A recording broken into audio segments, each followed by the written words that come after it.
اور آپ صلی اللہ علیہ وسلم کی دعوت کو آگے نہ بڑھنے دینے کی نہ صرف سازش کر رہے ہیں بلکہ خود حضور اکرم صلی اللہ علیہ وسلم کے سلسلے میں بدخواہ ہیں کہ آپ کو تکلیف پہنچ جائے، آپ کو کچھ ہو جائے۔ اللہ تعالیٰ نے اس کی خبر لی کہ یہ ساری مخالفتیں تمہاری کیوں ہیں؟ صرف اس لیے نہ کہ وہ آخرت کی دعوت دے رہے ہیں، وہ اللہ کی عبادت کی دعوت دے رہے ہیں، لہذا دعوت میں تم کو کیا شبہ ہے؟ دعوت کے سلسلے میں جو کلام اللہ کے رسول صلی اللہ علیہ وسلم پیش کر رہے ہیں، اس کلام کے سلسلے میں تم کو کیا تکلیف ہے ذرا بتاؤ، اس میں کیا خامی ہے، اس میں کیا کمی ہے۔ باقی یوں مخالفتیں کرنا اور کچھ بھی کہہ دینا لازمی بات ہے، یہ چلنے والی چیز نہیں ہے۔ لہذا اللہ کے رسول صلی اللہ علیہ وسلم کی دعوت غالب آ کر رہے گی اور اس حقیقت کو انسانیت سمجھ کر رہے گی۔ یہ ہے اس رکوع کا خلاصہ۔ آغاز میں فرمایا فذکر، اے نبی آپ تذکیر کا فریضہ انجام دیتے رہے، دعوت آپ پہنچاتے رہے، لوگوں کو سمجھاتے رہے۔ فذکر، ذکر کے معنی ہوتے تذکیر کرنا، یاد دلانا، اسلام کی طرف بلانا۔ جو بھولا ہوا سبق تھا حضرت ابراہیم علیہ السلام نے جس توحید کی ڈگر پر ان کو چھوڑا تھا، وہ بھولا ہوا سبق برابر یاد دلاتے رہنا۔ فما انت بنعمت ربک بکاہن ولا مجنون ام یقولون شاعر، نہ اللہ تعالیٰ کی رحمتوں کی وجہ سے آپ نہ ہی کاہن ہے، نہ مجنون ہے، نہ شاعر ہے۔ یہ جو آپس میں کہہ رہے ہیں، کبھی شاعر کہتے ہیں، کبھی مجنون کہتے ہیں، کبھی کاہن کہتے ہیں۔ حضور اکرم صلی اللہ علیہ وسلم کے جب کلام کا تذکرہ ہوتا، حضور اکرم صلی اللہ علیہ وسلم جو قرآن مجید پیش کر رہے ہیں اس کا تذکرہ ہوتا تو کہتے تھے شاعری کر رہے ہیں، بڑا اچھا کلام پیش کر رہے ہیں۔ حضور اکرم صلی اللہ علیہ وسلم کا جب صبر کا تذکرہ ہوتا، استقامت کا، اللہ کے رسول صلی اللہ علیہ وسلم ہم جو دعوت پہنچا رہے ہیں، مستقل جو محاذ پر لگے ہوئے ہیں، تو کہنے لگتے مجنون ہے، خبت ہو گیا، ایک ہی بات کرنے لگے۔ نعوذ باللہ، جیسے کہ ایک خبت سوار ہو جاتا ہے کسی انسان پر، بدحواس ہو جاتا ہے، ایک ہی بات کرتا رہتا ہے، ریپیٹیشن، یہی بات ہو گئی ہے محمد نے صلی اللہ علیہ وسلم۔ اور جب قرآن مجید کے علوم کا تذکرہ ہوتا اور قرآن مجید کی پیشن گوئیوں کا تذکرہ ہوتا، قرآن مجید نے جو آخرت کا منظر کھینچا اس کا تذکرہ ہوتا، کہتے کہ یہ کاہن ہے۔ کاہن کے معنی ہوتے ہیں کہ جوتوشی کرنے والا، مستقبل کے حالات بتانے والا، جس کو اسلام نے بالکل حرام قرار دیا۔ کہانت، کاہن، جس کی کئی شکلیں ہیں، آپ جانتے ہیں کہ یہ کہانت اور مستقبل کے جو حالات بتلائے جاتے ہیں، ان کے سلسلے میں کئی طریقے ہیں۔ ایک تو یہ کہ ستاروں کی بنیاد پر قسمت کے حالات بتانے کی کوشش کرتے ہیں، اور نمبر دو یہ بعض لوگوں کا عالم یہ ہے کہ ہتھیلی پڑھ کر، ہاتھ پڑھ کر حالات بتلانے کی کوشش کرتے ہیں، اور بعض لوگوں کا عالم یہ ہے کہ وہ پرندوں کے ذریعے سے حالات بتلانے کی کوشش کرتے ہیں۔ یہ ساری شکلوں پر اسلام نے پابندی لگا دی بہت سختی کے ساتھ۔ حضرت معاویہ بن الحکم نامی ایک صحابی ہیں، وہ حضور اکرم صلی اللہ علیہ وسلم کی خدمت میں جب اسلام قبول کرنے کے لیے آئے تو آپ نے کہا کہ ہمارے خاندان میں، ہمارے قبیلے میں یہ رواج رہا ہے کہ ہم کاہنوں کے پاس بہت جاتے ہیں اور جوتوشیوں سے ہم حالات معلوم کرتے ہیں۔ حضور اکرم صلی اللہ علیہ وسلم نے کہا آپ نہیں جا سکتے، اب آپ کو اجازت نہیں ہے اسلام قبول کرنے کے بعد، اور روک دیا۔ لہذا ان جوتوشیوں کے پاس، چاہے وہ پاپسٹ ہو، ہتھیلی دیکھ کے بتاتا ہو کیا کیا بلائے ہیں پتہ نہیں، یا پھر وہ جو آج کل ہمارے نوجوان بغیر سوچے سمجھے کر لیتے ہیں میگزینز میں اور یہ اخبارات وغیرہ میں، جو ہیروسکوپس کہہ کر وہ ستارے بتائے جاتے ہیں کہ فلاں ستارہ تمہاری پیدائش کے وقت فلاں جگہ تھا، لہذا اب یہ ہفتہ، یہ دن، یہ مہینہ تمہارے لیے برا ہے، اچھا ہے، تجارت شروع کرو نہ کرو۔ اس کے سلسلے میں تو ہمارے ماضی کے جو سابق صدر جمہوریہ تھے انہوں نے بہت اچھی بات کہی تھی۔ جب عبدالکلام سے یہ کہا گیا کہ آپ بھی مہورت نکال کر بتائیے کہ آپ کس دن عہدہ لیں گے، حلف کس دن لیں گے، آپ بھی مہورت نکالیے اور نکالنے کے بعد بتائیے شبھ گھڑی کون سی ہوگی۔ تو انہوں نے صاف جواب دیا ہر گھڑی شبھ گھڑی ہے. کہا کہ جو ستاروں کی بنیاد پر مہورت نکالی جاتی ہے اور یہ سمجھا جاتا ہے کہ فلاں ستارہ فلاں وقت اتنے اقبال پر رہے گا، اتنی بلندی پر رہے گا اور تمہارے لیے وہ وقت اچھا ہے، تو اتنی نادانی اور اتنی جہالت ہے. وہ سائنٹسٹ تھا، لہذا انہوں نے کہا اتنی بڑی جہالت ہے. وہ وہاں اس مقام پر تو 1 لاکھ سال پہلے تھا، 2 لاکھ سال پہلے تھا، اب ہم کو نظر آ رہا ہے، ابھی تو کہیں اور غائب ہو چکا ہے. بہت سے ستارے ایسے ہیں جن کو ہم جس مقام پر دیکھتے ہیں وہ مقام پر وہ 1 لاکھ سال، 1.5 لاکھ سال، 2 لاکھ سال پہلے تھے، وہ ہٹ چکے ہیں، کہیں اور غائب ہو چکے ہیں. لیکن ہم کو روشنی پہنچتے پہنچتے اتنا وقت لگا، اب ہم نظر کر رہے ہیں، دیکھ رہے ہیں تو فلاں زائچے میں، فلاں برج میں یہ ستارہ نظر آ رہا ہے. تو یہ جو ساری قسمیں ہیں جس کو تنجیم کہا گیا ہے، ایسٹرولوجی جو تھی ستاروں کی حیثیت سے، ستاروں کی گردش سے قسمت کے حالات بتاتے ہیں، یا پھر پاوسٹ ہے، عراف ہے جو ہاتھ دیکھ کر گھر کر حالات بتلاتے ہیں، یا کاہن ہے جو اپنے علوم کی بنیاد پر جھوٹ بولتے ہیں اور کہتے ہیں میں تمہاری قسمت کا حال بتا دوں گا. یہ سب کے پاس جانے سے اتنی سختی کے ساتھ پابندی لگائی گئی کہ حضور اکرم صلی اللہ علیہ وسلم ارشاد فرماتے ہیں اگر تم دل لگی کے لیے گئے ہو، بلیو نہیں کرتے، تم اس پر یقین نہیں کرتے ہو، پھر بھی تم نے پوچھ لیا ذرا میرے قسمت کے حالات بتا دیجئے. ایسے ہی پوچھ لیتے ہیں کبھی ہم، اور نوجوان ایسے ہی یہ سوچتے ہوئے کہ چلو کچھ چیزیں، کچھ وقت کٹے گا، کچھ باتیں معلوم ہو جائیں گی. تو حضور اکرم صلی اللہ علیہ وسلم ارشاد فرماتے ہیں بغیر یقین کے بھی اگر تم نے من سأل عرافا لم تقبل له صلاة 40 یوما، ارشاد فرمایا، حدیث صحیح ہے، جو صرف اس سے پوچھ لے ذرا میرے قسمت کے حالات بتا دو تو اللہ تعالیٰ اس کے 40 دن کی نمازوں کو قبول نہیں کرے گا. اور ارشاد فرمایا جس کے دل میں بلیف بھی ہے، یقین بھی ہے، تصدیق بھی کر رہا ہے، تو اللہ کے رسول صلی اللہ علیہ وسلم ارشاد فرماتے ہیں کہ من اتی کاہنا فصدقہ فقد کفر بما نزل علی محمد صلی اللہ علیہ وسلم. محمد پر جو کلام نازل ہوا وہ اس کا کافر ہے، اس کا کافر ہے. لہذا ان پر یقین کرنے کو علماء نے کفر کہا ہے، ان کی باتوں پر یقین کر لینے کو علماء نے کفر کہا ہے. اور یقین یاد رکھیے وہ ایسی شیطانی کرتے ہیں کہ کچھ نہ کچھ لوگ یقین کرنے لگتے ہیں. اچھے خاصے دیندار لوگوں کو ہم نے دیکھا وہ یہ بات کہتے ہیں لیکن مولانا ان کی بات میں تھوڑا حقیقت تو ہوتی ہے. کیوں ہوتی ہے حقیقت؟ خود اللہ تعالیٰ تذکرہ فرماتا ہے سورۃ الشعراء میں کہ یہ شیاطین ہیں جو نازل ہوتے ہیں ان پر. اور کیا کرتے ہیں یہ شیاطین؟ یہ شیطان ان کو 1% اطلاع دیتے ہیں اور اس میں 99% یہ ملاوٹ کر کر اس کو پھر تمہارے سامنے پیش کرتے ہیں. تو 100 باتیں جب پیش کرتے ہیں ان میں ایک آدھ بات سچ ہو جاتی ہے شیطان کی خبر کی بنیاد پر، اور تم تصدیق کرنے لگتے ہو. تصدیق کرنے کی وجہ سے چونکہ غیب کا علم صرف اللہ کی ذات تک محدود ہے اور اس عقیدے سے انسان محروم ہو رہا ہے، اسی لیے اس کو کہا گیا وہ کفر کا مرتکب ہے، وہ کفر کرنے لگتا ہے. لہذا یہ ساری چیزوں کے سلسلے میں بہت محتاط رہنا چاہیے. کبھی ان کے پاس نہیں پھٹکنا چاہیے، کبھی ان سے گفتگو نہیں کرنی چاہیے. حضور اکرم صلی اللہ علیہ وسلم کے سامنے ابن سیاد نامی ایک شخص آیا اور اس نے اسی طرح کے حالات بتلانے کی کوشش کی. اللہ کے رسول صلی اللہ علیہ وسلم نے کہا اے جھوٹے جا زمین میں دھس جا.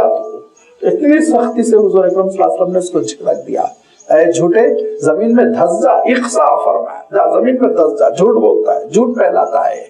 لہذا یہ ساری جھوٹ کی بنیاد پر پھیلی ہوئی تجارت ہے، اور یہ تجارت اس لیے چلتی ہے لوگوں کو مستقبل کے بارے میں ڈرایا جاتا ہے اور مستقبل کے ان موہوم اندیشوں کو دور کرنے کے لیے کمایا جاتا ہے.